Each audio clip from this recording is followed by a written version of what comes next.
दोस्तों नमस्कार।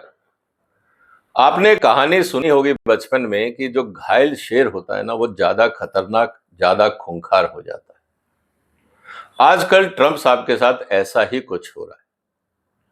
अमेरिका के सुप्रीम कोर्ट ने ट्रंप ने जो पूरी दुनिया पे टैरिफ लगाए थे उसको निरस्त कर दिया और इससे पूरी दुनिया में और अमेरिका की राजनीति में ट्रंप साहब के खिलाफ जो माहौल बन रहा था उसको बल मिला। अब ट्रंप साहब को ये जो बेइज्जती हुई है ये बर्दाश्त कैसे होगी, इसीलिए उनकी तरफ से कोई ना कोई कार्रवाई होनी ही थी और उन्होंने जैसे ही सुप्रीम कोर्ट का ऑर्डर आया तुरंत उसके बाद एक नया टैरिफ, नया कानून उन्होंने जो उनकी एग्जीक्यूटिव पावर है उसके तहत लागू कर दिया। अब वो क्या है, किस तरह से वो दुनिया में असर डालेगा, भारत को क्या फायदा होगा और अगर हमें उस स्थिति से निपटना है और उसका फायदा उठाना है तो हमें क्या करना पड़ेगा, अब हम इसकी चर्चा करेंगे। इसीलिए जो हम कह रहे हैं कि जो ट्रंप साहब ने नया टैक्स लगाया है इसका क्या असर होगा और इस झटके से कैसे उबरे, यह समझना भी अब जरूरी है।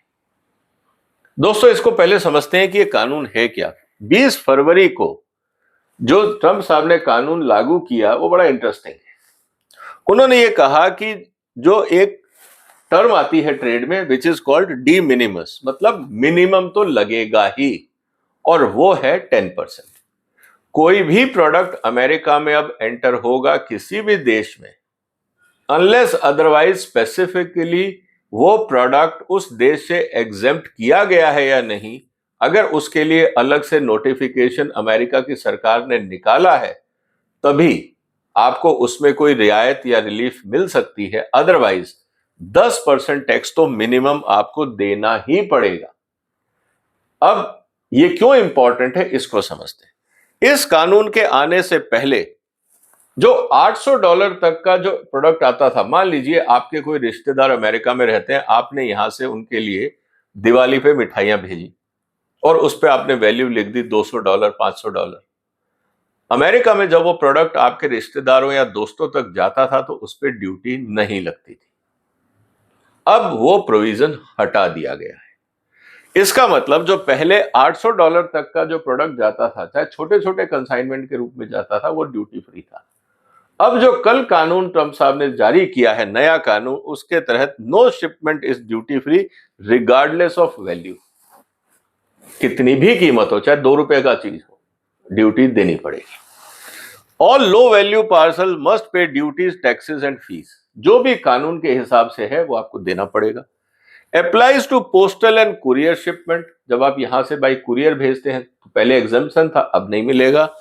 Additional temporary import surcharge also applies. अगर उस कानून में, जैसे हमारे यहां हम सरचार्ज लगाते हैं, कभी हम एजुकेशन सरचार्ज, कभी रूरल डेवलपमेंट सरचार्ज, कभी किसान सरचार्ज, कभी क्लाइमेट सरचार्ज, हम कुछ भी लगाते हैं, बाकी देशों को भी अधिकार है, वो भी लगाएंगे।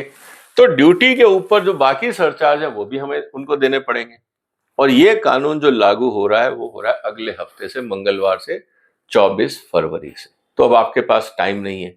कहने का मतलब इतना है कि जो चीजें इस समय रास्ते में, शिपमेंट जो जा चुके हैं, उम्मीद ये है कि अगले 2-3 दिन में वो पहुंच जाएंगे अमेरिका की बॉर्डर। जो खासकर बाई एयर जा रहे हैं, कार्गो शिप्स या कार्गो प्लेन्स जो जा रहे होंगे, जब वो लैंड करेंगे, जो कंसाइनमेंट ऑलरेडी डिस्पैच हो चुके हैं उनको एग्जम्पशन होगा, लेकिन 24 के बाद टैक्स लगना शुरू हो जाएगा। ये है नया कानून। अब इससे भारत पे क्या असर होगा इसको समझ लेते हैं। बहुत सारे हमारे जो व्यापारी थे, छोटे व्यापारी, जैसे आप मान लीजिए कि कोई ज्वेलरी बना रहे हैं, कोई ड्रेस मटेरियल बना रहे हैं, कस्टमाइज कोई आइटम बना रहे हैं, हैंडीक्राफ्ट्स के आइटम हैं, स्पेशल कोई मेडिसिन आपको भेजनी है, आप ऑनलाइन ट्रांजैक्शंस कर रहे हैं, ये अब सब चीजों पे टैक्स लगेगा जो पहले एग्जेम्प्टेड था। इसका मतलब क्या है? इसका मतलब ये है कि जो मेजर नेगेटिव इफेक्ट आएगा वो स्मॉल एक्सपोर्टर्स को आएगा, और जो डायरेक्ट टू कंज्यूमर थे, जिसको हम कहते हैं कि साहब मैंने यहाँ प्रोडक्ट बनाया, मिठाई बनाई, ज्वेलरी बनाई, ड्रेस बनाई, डिजाइनर कपड़े थे, जो भी थे, और उन्होंने कहा कि आपका हमने वेबसाइट पे देखा है, हमें ये प्रोडक्ट भेज दीजिए, हम आपको पेमेंट भेज रहे हैं। अब क्या होगा? अब वो प्रोडक्ट को भी टैक्स देना पड़ेगा। मतलब अगर पहले आप वो चीज पहले मान लीजिए $500 की बेच रहे थे, अब आपको उसमें टैक्स जोड़ना पड़ेगा कम से कम 10%, क्योंकि वो पहले एग्जेम्प्टेड था। तो $50 अब आपको एक्स्ट्रा मांगने पड़ेंगे। ये चैलेंज आ जाएगा। जो apparels, handicrafts, jewellery, Ayurvedic products, beauty products, home decor और जो भी ऑनलाइन सेलर्स थे, उन सबको अब ये करना पड़ेगा। पहले ये सारे के सारे डायरेक्ट कंज्यूमर के तक पहुंच जाते थे। अब higher landed cost and lower demand, जब यहां से प्रोडक्ट महंगा पहुंचेगा, अगर मान लीजिए $500 का है तो $50 एक्स्ट्रा, तो ये $50 जो एक्स्ट्रा है, क्या कंज्यूमर देने को तैयार होगा या कहेगा नहीं इतने में तो लोकल मिल जाता है मैं ले लूंगा? ये अब हमें समझना होगा। तो जो मास प्रोडक्शन वाले प्रोडक्ट हैं उन पे असर आएगा। अंदाजन ये है कि 10 से 25% जो इंडियन प्रोडक्ट्स हैं उनके ऊपर असर आएगा। हायर कार्ट अबंडमेंट ये होगा कि जो लोग लेना चाह रहे थे प्रोडक्ट आपके ऑनलाइन, अब वो छोड़ देंगे कि नहीं लेंगे, महंगा पड़ रहा है। And low competitiveness versus US domestic seller, अगर मान लीजिए अब वहां सस्ता पड़ता है, 10% में अगर फर्क पड़ता था तो वो लेते थे, अब अगर लोकल प्रोडक्ट सस्ता पड़ेगा तो वो लेंगे, शायद ऑनलाइन ट्रांजैक्शन कम हो जाए। तो बेसिकली ये जो सबसे बड़ा असर आएगा वो ई कॉमर्स पे आएगा। भारत से करीब 2 से 3 बिलियन डॉलर का मटेरियल ऑनलाइन जाता था। 2 से 3 बिलियन डॉलर का मतलब है करीब 20 से 30 हजार करोड़ के आसपास। ये मटेरियल भारत से हर साल जाता था, अब उस पर असर आ सकता है क्योंकि लो वैल्यू आइटम था और डायरेक्ट टू कंज्यूमर था। अब क्या होगा इस पॉलिसी से? कंप्लायंस कॉस्ट बढ़ेगी, वैल्यूएशन आपको देना पड़ेगा, डिक्लेरेशंस देने पड़ेंगे, और जब ये सब होगा तो डिक्लेरेशंस के लिए बहुत सारी चीजें अब ट्रांसपेरेंसी में आएंगी, ट्रेसेबिलिटी आएंगी, बाकी कानून लागू हो जाएंगे। ये अब सब हमें समझना पड़ेगा। फिर आपको रजिस्ट्रेशन की अगर फॉर्मेलिटी होंगी वो भी करनी पड़ेंगी। कुल मिला के डिलीवरी महंगी, एक तरफ से दाम ज्यादा लगेगा, अब टाइम भी ज्यादा लगेगा, and margin compresses for MSME. जब ये सब करने में, अगर सिरदर्दी करने में आपको लगता है कि इतनी मेहनत क्यों करें, कोई फायदा नहीं है, तो आप नहीं करेंगे, मतलब एक्सपोर्ट कम हो जाएगा। जो लॉजिस्टिक्स और कंप्लायंस कॉस्ट है वो बढ़ेगी क्योंकि अब प्रॉपर कस्टम फाइलिंग होगा। अब वहां पे आपका कंसाइनमेंट कौन क्लियर करा रहा है? हो सकता है कि कस्टम अथॉरिटी अब कहे कि आपको पर कंसाइनमेंट $50 और देना है एज ए क्लियरेंस चार्जेस। क्या आप उसको मना करोगे? क्योंकि हम आपके छोटे छोटे पैकेट लेके कहाँ उठाते रहेंगे, हमें उनको लाना है, उनकी एंट्री करनी है, वेयर हाउस में डालना है, वापस आपके कुरियर को देना है। वहां जो पोर्ट पे खर्चे बढ़ जाएंगे कस्टम्स के, उसकी पेमेंट कौन करेगा? बायर तो शायद ना करे, हो सकता है सेलर पे डाल दिया जाए, तो ये भी एक टेंशन है।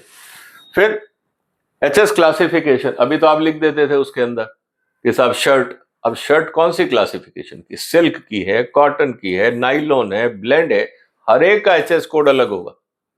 उस स्थिति में क्या होगा? तो अब आपको पढ़ना पड़ेगा क्योंकि अब ये फॉर्मल एंट्री होगी, क्योंकि आपको कस्टम ड्यूटी जमा करानी है, इसीलिए ये सिरदर्दी बढ़ेगी। फिर ड्यूटी कैलकुलेशन का इशू है। फिर ओरिजिन ऑफ डिक्लेरेशन, जो आपका कंट्री ऑफ ओरिजिन एक कानून है, और अगर आप पेरिशेबल प्रोडक्ट्स है, फूड है, फार्मा है, आपको उसमें ट्रेसेबिलिटी देनी पड़ेगी, तो डॉक्यूमेंटेशन बढ़ जाएगा। तो कितने लोग करने को तैयार होंगे? तो लोग कहेंगे चलो छोड़ो यार, नहीं करेंगे एक्सपोर्ट। और यही तो ट्रम्प साहब चाह रहे थे। इसका मतलब यह है कि ना आपको वहां पे अमेरिका में कोई ब्रोकर रखना पड़ेगा या थर्ड पार्टी लॉजिस्टिक्स कंपनियों के सहारे आपको काम करना पड़ेगा। वो अपनी फीस लेंगे, फ्री में तो कोई करेगा नहीं, तो आपकी कॉस्ट बढ़ जाएगी। अब इनडायरेक्टली अगर देखें, अमेरिका में जॉब क्रिएट होंगे, क्योंकि ये भी तो लोग अपॉइंट करेंगे। आज जो माल डायरेक्ट पहुंच रहा था, अब अगर आप ब्रोकर या थर्ड पार्टी लॉजिस्टिक्स को लेते हो तो उनके पास तो मान लीजिए पहले स्टाफ था 100, अब लोड बढ़ गया तो उनको और रिक्रूटमेंट करना होगा, तो अमेरिका में जॉब क्रिएशन होगा। ये भी एक डायमेंशन है जिसको ध्यान रखना पड़ेगा। तो टोटल जो कॉस्ट है वो $5 से $15 बढ़ने की उम्मीद है, इस बात को समझिए। जो लो वैल्यू प्रोडक्ट्स हैं जिनमें मार्जिन कम है, अब $15 अगर आप उसमें जोड़ देते हो और खर्चे जोड़ देते हो तो कोई इंसेंटिव बचता नहीं है एक्सपोर्ट का, तो वो बाजार खत्म हो जाएगा। इसका मतलब ये है कि अब अगर हमें काम करना है तो focus on quality and premium product. चलता है वाला कॉन्सेप्ट नहीं चलेगा, और ये अब चीज इंपॉर्टेंट होगी। और जब आप प्रीमियम की बात कर रहे हैं तो कंपैरिजन बाकी ब्रांड से भी होगा, तो चैलेंज तो बढ़ने हैं। अब इसका जो अपॉर्चुनिटी है, अगर उसको हम ध्यान से देखें सबसे ज्यादा नुकसान होगा चाइना का, क्योंकि वहां तो बिलियंस ऑफ डॉलर की ट्रांजैक्शन होती है। वहां तो ई कॉमर्स कंपनियां ऐसी हैं कि जो अमेरिका में ऑर्डर लेती हैं, इमीडिएट उसका मैसेज आता है चाइना में, वहां से प्रोडक्ट पैक होके पूरा का पूरा flight load same day China से जाता है अमेरिका, और अगले 2-3 दिन में उनको वहां डिलीवरी मिल जाती है। ये पूरा ऑर्गेनाइज सिस्टम है वहां पे। वो जाके कंटेनर नहीं ढूंढते हैं, उनको पता है कि किस चीज की कहां डिमांड है। बहुत ही ज्यादा ऑर्गेनाइज्ड है वो लोग हमसे, इसलिए उनको पूरा फायदा है। लेकिन अब टैक्स लगने से, 10% ड्यूटी लगने से उनके ऊपर भी खर्चे बढ़ेंगे।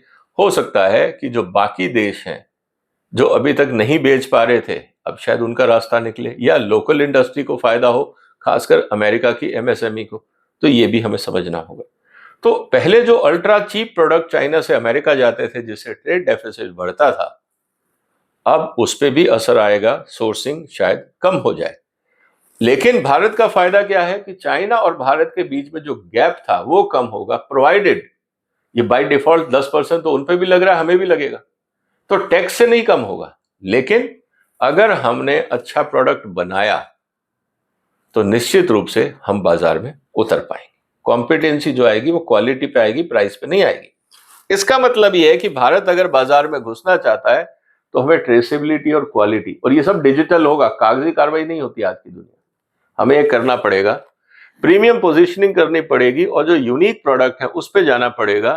तो मुझे लगता है कि जो प्रोडक्ट कम से कम 20 से $100 के हैं उनको ये फायदा हो सकता है, और उस पे हमको फोकस करना चाहिए। मतलब अगर आपका प्रोडक्ट 5,000 10,000 रुपए का है तो आप उस पे फोकस करिए, ये 100 200 500 वाले भूल जाइए, क्योंकि ये टैरिफ लगने के बाद इनकी कोई यूटिलिटी समझ में नहीं आएगी। इसके अलावा भारत सरकार को और भारत की जो ट्रेड बॉडीज हैं इनको अपने काम करने के तरीके को बदलना होगा। अभी तक आप कहते थे एक्सपोर्टर को कि आप जाइए बेचिए, अब मुझे लगता है भारत सरकार को और हमारी जो इंडस्ट्री बॉडीज हैं उनको कोऑर्डिनेशन शुरू करना पड़ेगा कि हम अमेरिका में एक वेयर हाउस ले रहे हैं, न्यूयॉर्क में हम एक ले रहे हैं, वॉशिंगटन में एक ले रहे हैं, शिकागो में, जहां जहां पे भी इंपॉर्टेंट मार्केट्स हैं, आप अपना सारा माल भेजिए और उस गोडाउन में आप रखिए। वैसे आप जाओगे अलग अलग, कौन सा गोडाउन किधर, कौन डेटा देगा, क्या इंफॉर्मेशन देगा, नहीं पता। अब आप यहां से छोटा छोटा कंसाइनमेंट बायर मत भेजिए, आप जाइए पूरा कंटेनर भेजिए। आपको वेयर हाउस नहीं चाहिए, हम आपको वेयर हाउस फैसिलिटी दे रहे हैं। आप अमेरिका के किसी कस्टमर से लेते तो आपको शायद मान लीजिए $10 रेंट देना पड़ता, हम आपको $2 में दे दें, लेकिन आप उसको वहां इस्तेमाल करिए। अब हमें काम करने के तरीके को बदलना होगा ताकि भारत के जो प्रोडक्ट्स हैं उनको अमेरिका के मार्केट का एक्सेस मिल सके। तो इंडिविजुअल कंसाइनमेंट की जगह अब आप बल्क भेजिए और फिर वहां से लोकल डिस्ट्रीब्यूशन करिए। अब ये लॉजिस्टिक्स प्लानिंग मुझे लगता है इंडस्ट्री एसोसिएशंस को आपस में बैठ के करनी चाहिए ताकि सबका फायदा। Store fulfilment centres and delivery domestic, इसको हमें डिलीवर डोमेस्टिकली जो है वो लोकल करें, जैसे हमारे यहाँ जेप्टो और ब्लिंकिट वगैरह हैं, ऐसे वहां भी होंगे जो आपको हेल्प कर सकते हैं। Reduce per unit duty impact and improve delivery time, ये अब जरूरी होगा, नहीं तो एक एक कंसाइनमेंट अगर कस्टम पे अटका रहा तो क्लियरेंस में और सिरदर्दी बहुत बढ़ जाएगी। And it will also build brand presence. कुल मिला के जो सीरियस एक्सपोर्टर्स हैं, अब ये उनके लिए फायदे की बात है। हो सकता है कि जो हम घरों में बैठ के गिग वर्कर की तरह काम कर रहे थे उनके लिए समस्याएं बढ़ सकती हैं। तो कुल मिला के अगर हम देखें तो अपैरल और फास्ट फैशन जो इंडिविजुअल प्रोडक्ट जाते थे, कस्टमाइज जाते थे, उनको दिक्कत आ सकती है। हैंडीक्राफ्ट्स को दिक्कत आएगी। ज्वेलरी जो थी, अगर हाई एंड ज्वेलरी है तो ज्यादा फर्क नहीं पड़ेगा, लो एंड को फर्क पड़ेगा। आयुर्वेदिक एंड न्यूट्रास्यूटिकल, अगर वहां पे डॉक्टर प्रिस्क्रिप्शन है या प्रीमियम है तो ठीक है, अगर रैंडम है तो दिक्कत हो सकती है। ब्यूटी प्रोडक्ट्स अगर प्रीमियम है तो फायदा होगा। इंडस्ट्रियल स्मॉल पार्ट्स उनके लिए नेगेटिव है क्योंकि बाकी देशों से सस्ता मिलेगा। इलेक्ट्रॉनिक एक्सेसरीज जो यहां से हम भेजते होंगे, अब वो क्यों भेजेंगे, क्योंकि अब तो सारी दुनिया का रेट बराबर हो गया, तो वो एक बेनिफिट हमें जो था वो खत्म हो सकता है। मैक्रो इंपैक्ट, शॉर्ट टर्म में झटका लग सकता है क्योंकि हमारे को अपने काम करने के तरीके को बदलना होगा। तो ये हमारे सामने है। एमएसएमई को समझना होगा, लॉजिस्टिक्स डिसरप्शन हो सकते हैं, इसके लिए कोऑर्डिनेशन जरूरी है। मीडियम टर्म में जैसे जैसे हमारे लोग चीजों को समझेंगे, अपना इन हाउस सिस्टम सुधारेंगे, फायदा मिलना शुरू हो जाएगा। तो ये इन हाउस सिस्टम की इंपॉर्टेंस है। ना कि किसी और चीजों की। तो स्ट्रेटेजिक इम्प्लीकेशन क्या है? मुझे लगता है भारत सरकार को और भारत की जो एसोसिएशन है इनको यूएस बेस्ड वेयर हाउसिंग पे फोकस करना चाहिए। ये एक नया कॉन्सेप्ट और ट्रेंड है, इसको देखना पड़ेगा। Create cross border export schemes, इसको भारत सरकार देखे कि जो सब्सिडाइज है लॉजिस्टिक्स या कंप्लायंस सपोर्ट जो है ये भारत सरकार कैसे एक्सटेंड करे। And focus on premium positioning. मेरा तो ये कहना है भारत सरकार को कि हमने बहुत हिंदुस्तान के कंज्यूमर्स को भी खूब कूड़ा खिलाए।